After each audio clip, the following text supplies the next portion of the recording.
Estamos de volta aqui pela TV Nova Nordeste, o programa Políticas, um espaço dedicado aos debates sobre Pernambuco e sobre fatos pernambucanos.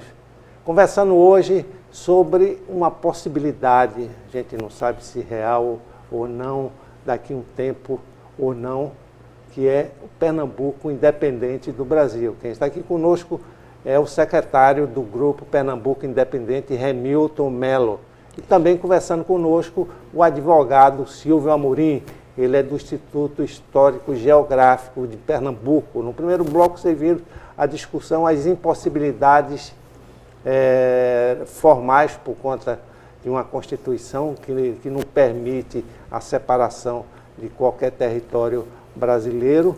Então, vamos continuar nossa conversa aqui. O Silvio ficou de continuar a conversa que ele ia falar no fim do primeiro bloco. Por favor, Silvio.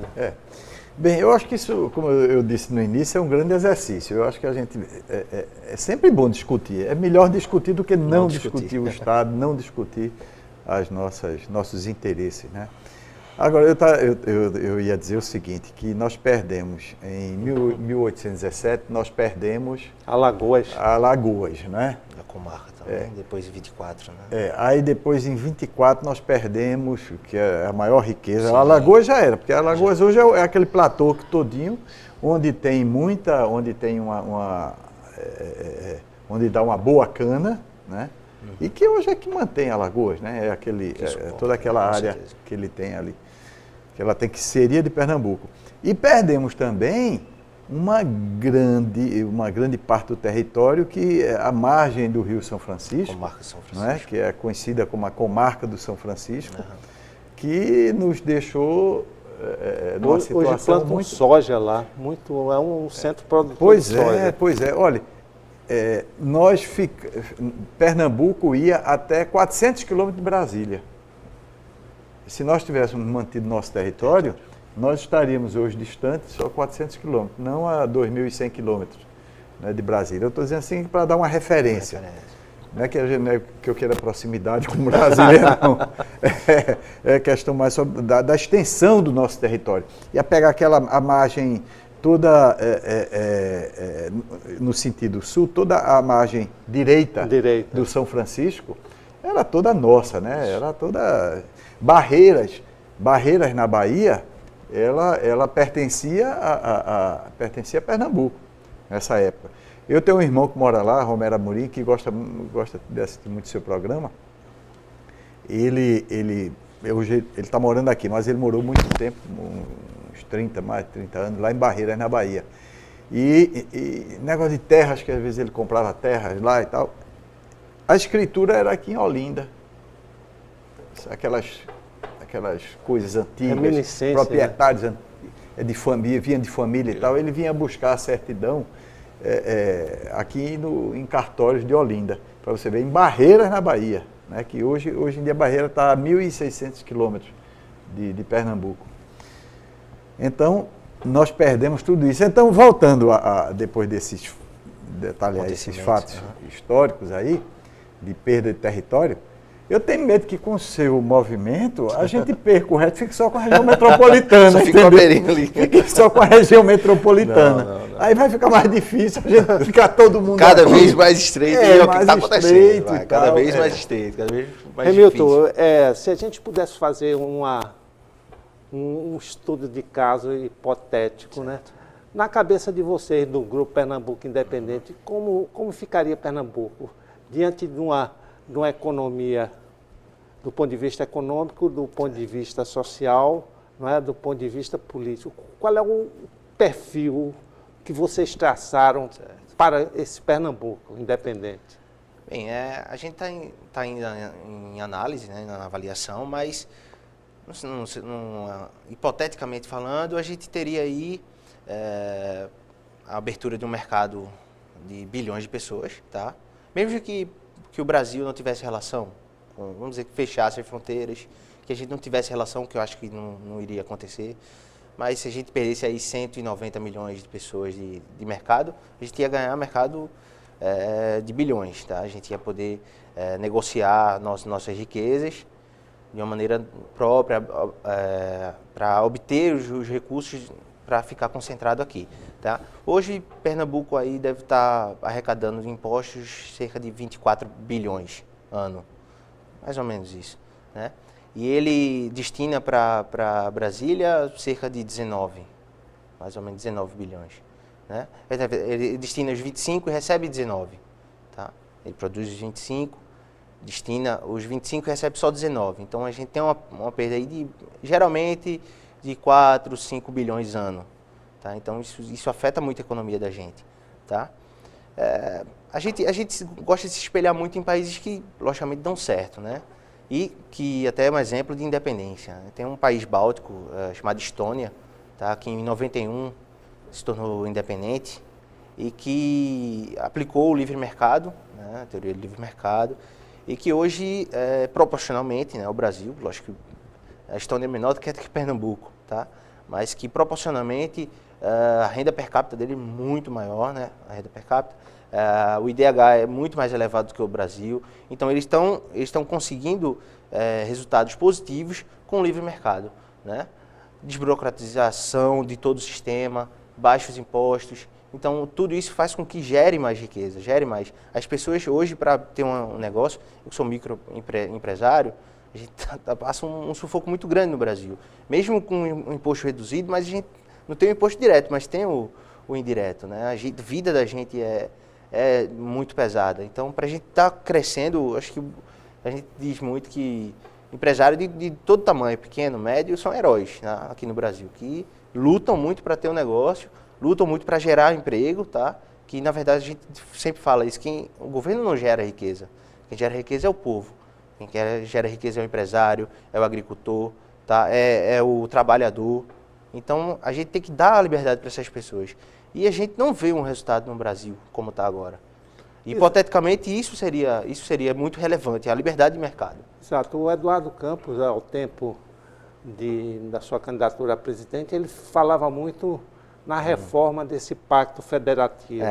Silvio, o pacto federativo, como existe hoje, é um estímulo a esse tipo de separatismo, uma vez que os estados brasileiros todos estão reclamando dessa a absoluta centralização em Brasília?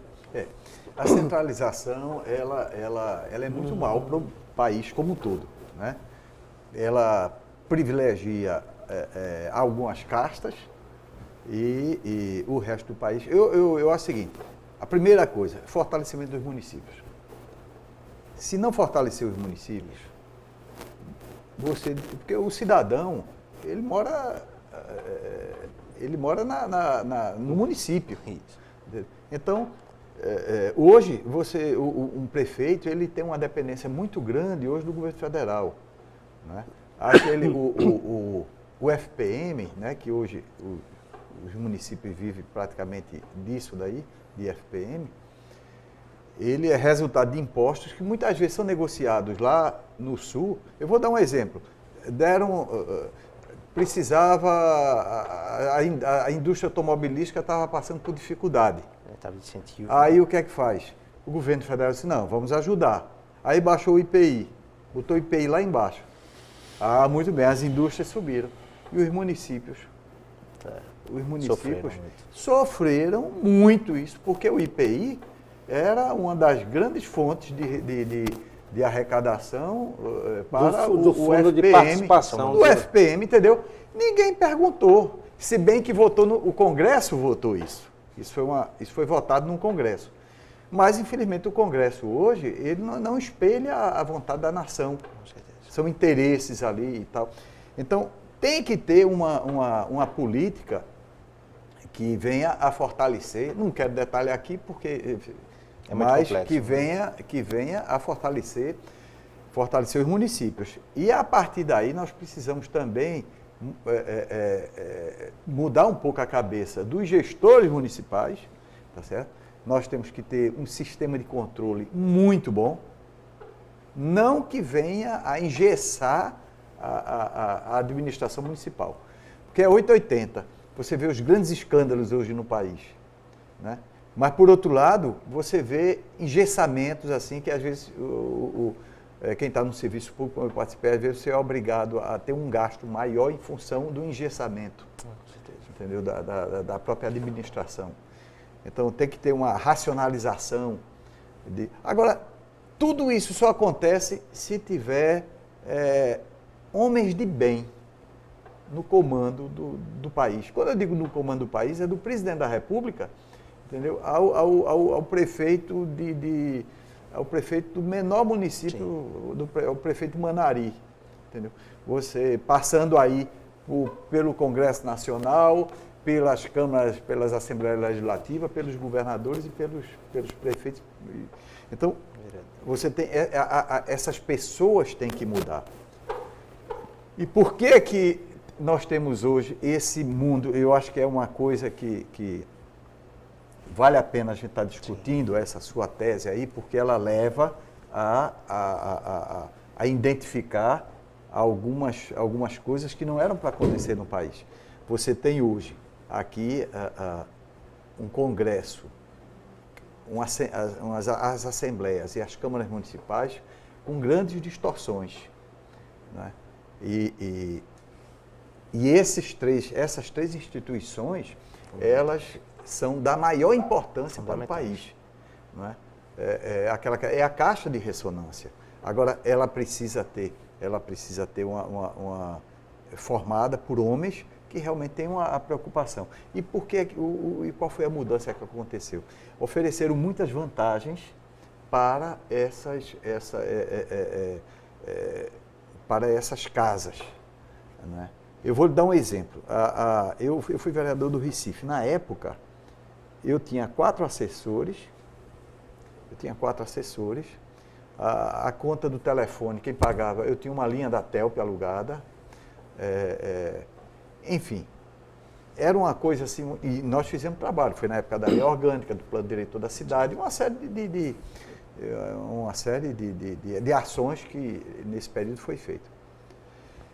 Se eu não me engano, na época era 1% ou menos do orçamento municipal. Hoje em dia nós temos a Constituição Federal, ela determina de 3,5% a 7% do orçamento do município vai para a Câmara Municipal. Isso é uma aberração. Total desperdício, né? Entendeu? Então, são essas coisas que a gente tem que pensar Pernambuco, tem que pensar o Brasil para mudar. Exato. Isso daí é importantíssimo. Infelizmente, a gente está chegando ao fim.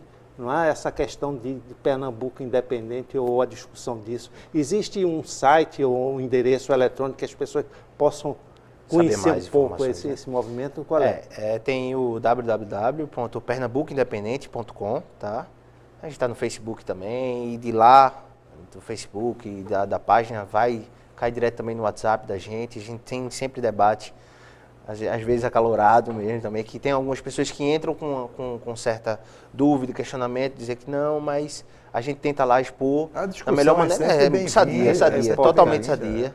Bem, né? Então, simplesmente chegando ao fim, eu queria lembrar uma conversa, isso aí é prefácio de um livro, entre o presidente Juscelino Kubitschek e o Marco Vinícius Vilaça, nosso Marco Vinícius aqui. O presidente Kubitschek chegou para Marco Vinícius e disse: os pernambucanos têm mania de grandeza. O Marco Vinícius Vilaça, com sua tranquilidade e calma, respondeu: presidente, nós não temos mania de grandeza, nós temos grandeza. Fica a mensagem por um Pernambuco maior, independente ou não, mas Pernambuco é o que vale. Até o próximo programa.